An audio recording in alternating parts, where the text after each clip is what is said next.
I mean, getting the ability to sell on Amazon's a bit of a pain in the ass. That's why I like doing it.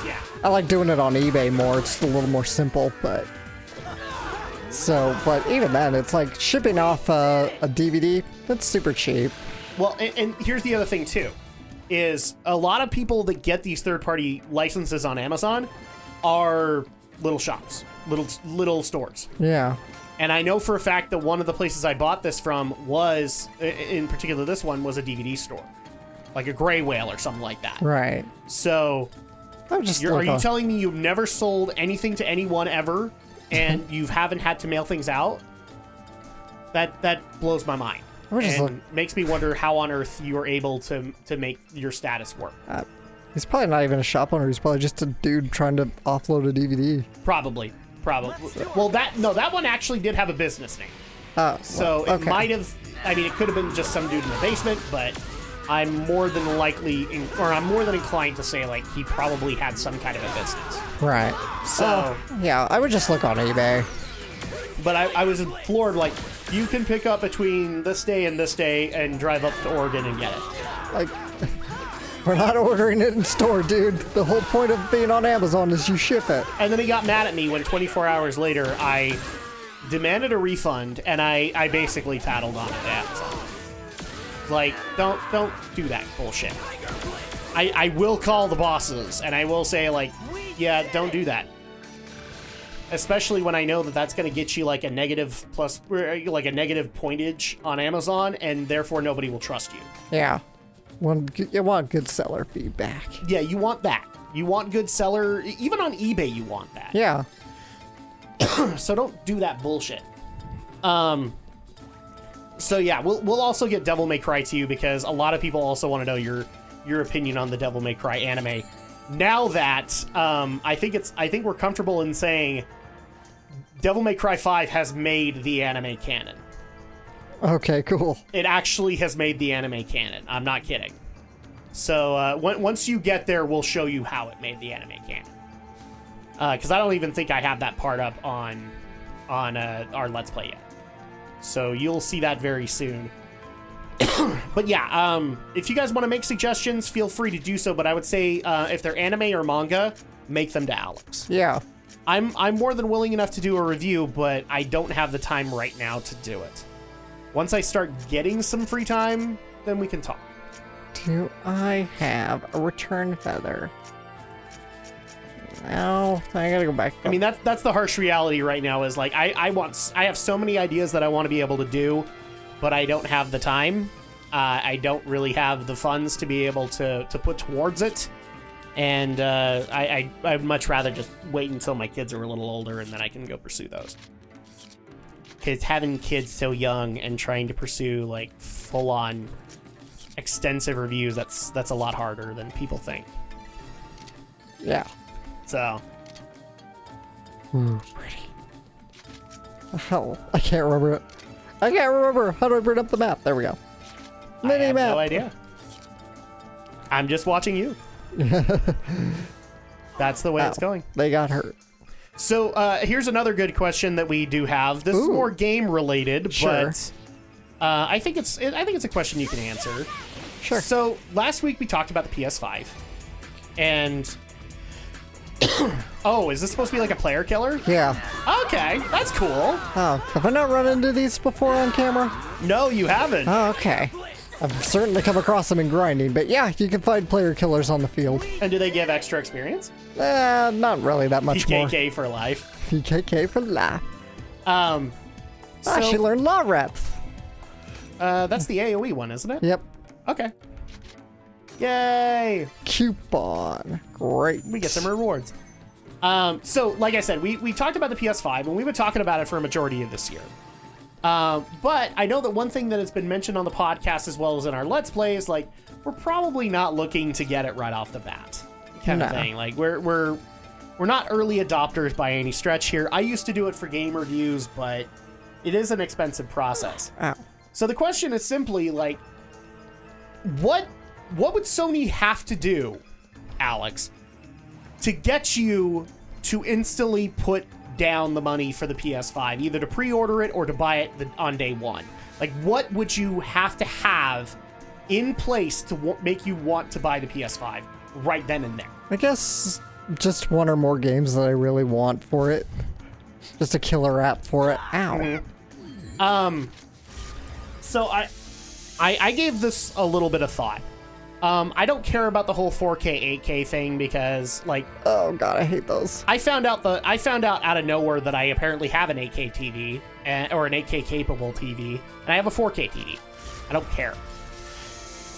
What there would have to be is, first of all, your console would have to come with, in my opinion, substantial storage.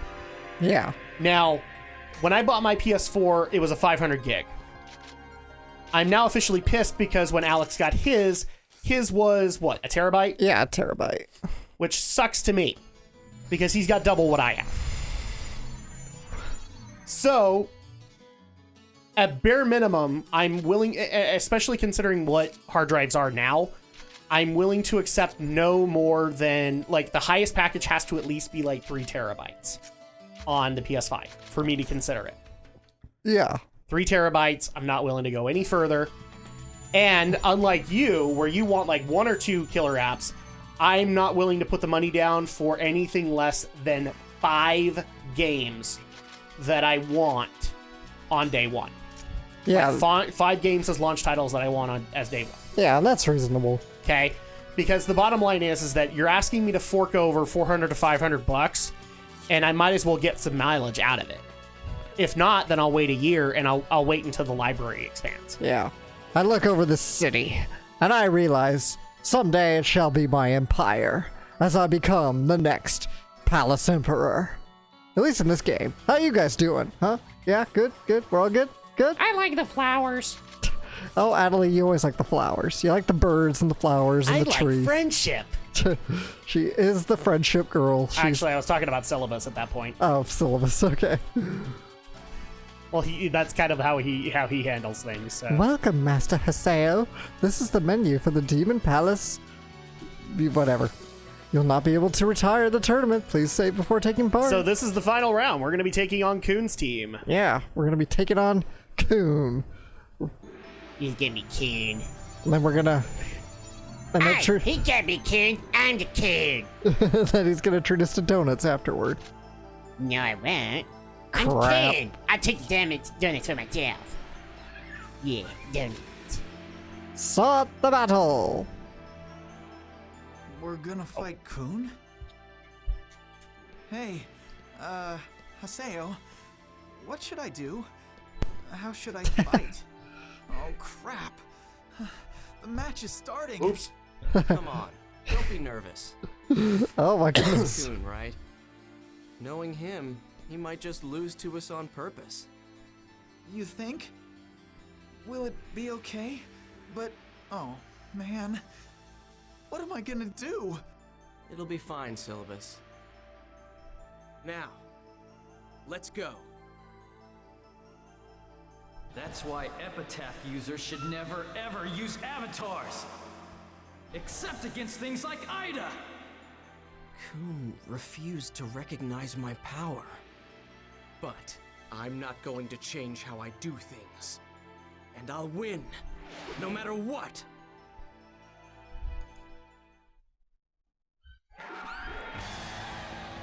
We've finally come to the finals of Demon Palace Tournament. Here is our commentator for today. Please.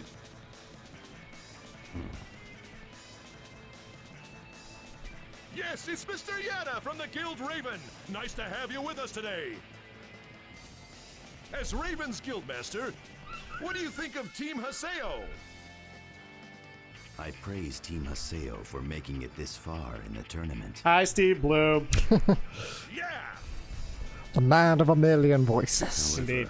And all I of them are believe that there voice. Are 3 major reasons why it will be difficult for Team Haseo to win this match against Team Kuhn. And what's that? Well, the first reason is how familiar and knowledgeable they are with their own characters. The second reason is how much experience Team Haseo has with arena battles. Antares? Antares? What the hell are you doing there? Yeah, that's a very good question, actually.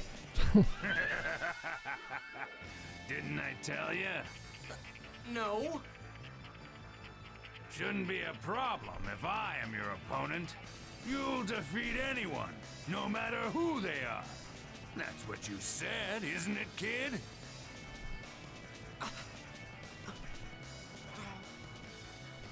And the third reason is the strength of their resolve and conviction as players. I will never accept what you're doing, Haseo. No, not for as long as I breathe. Your philosophy is wrong. You think everything's fine as long as you win? Anything's allowed? Don't you realize it's not worth attaining your goal if you ruin others? Shut up! What are you, stupid? Who will recognize you if you lose? You're wrong, Haseo. Winning isn't everything. Of course it is. I will make you recognize my power! It's Sasuke versus Ichigo. Here we go. The shonen match of the century is about to begin. Indeed. Whose emo will truly win?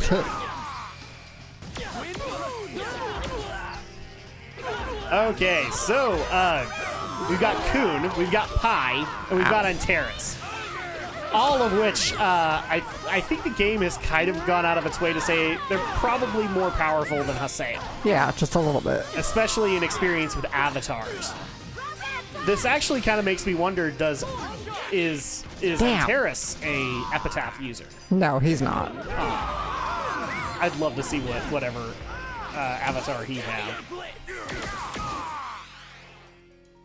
I'm just trying to figure out, like, who do we take out first? Pai is probably the caster. No, actually, no, she's not. I think she's a rogue. No, you always really want to just go for the leader. Yeah. Beast Awakening! Comes. Okay, here I come.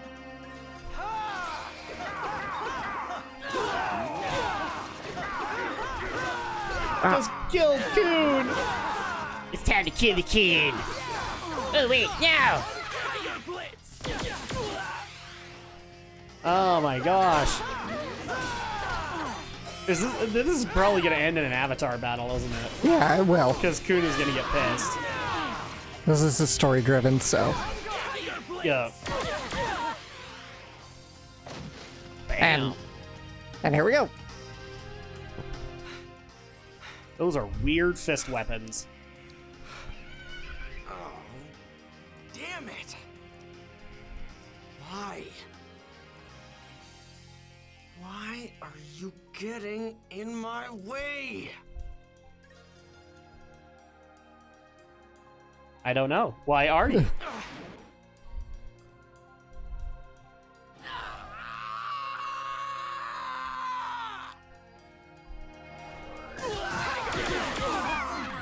Well, Haseo's pissed. It's very clear that Haseo is pissed.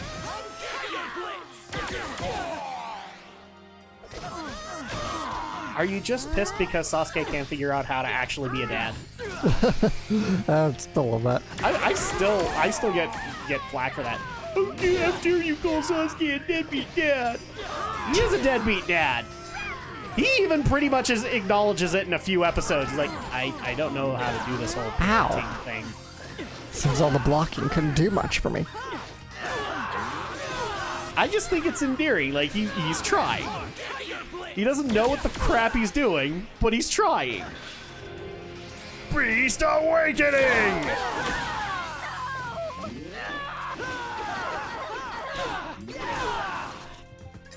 In the end, my emo won over yours. In the end, it doesn't even matter. Wow, we made a Linkin Park reference while talking about emo? Who would have guessed? Now some Linkin Park fans are gonna be mad. Ooh. Well, he's down to about 200 HP, so Yeah. He's also getting healed up quite a bit, so. if he's gonna get pissed, he'd better get pissed soon. Is that supposed to be a gun in his hand? Or? Yeah, he's a gunner. Oh, okay. Okay, so I can make a dozen gunblade jokes. Got it.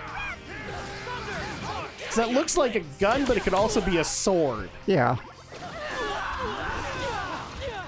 So obviously he did not go to the garden and become a seed. And therefore Ow. will not earn the big Final Fantasy money. Boom! Oh, less than 100. Oh. You suck.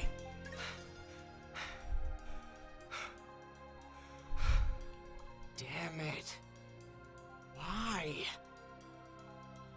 Why do all of you keep getting in my way? We've established this. Move! Get out of my way!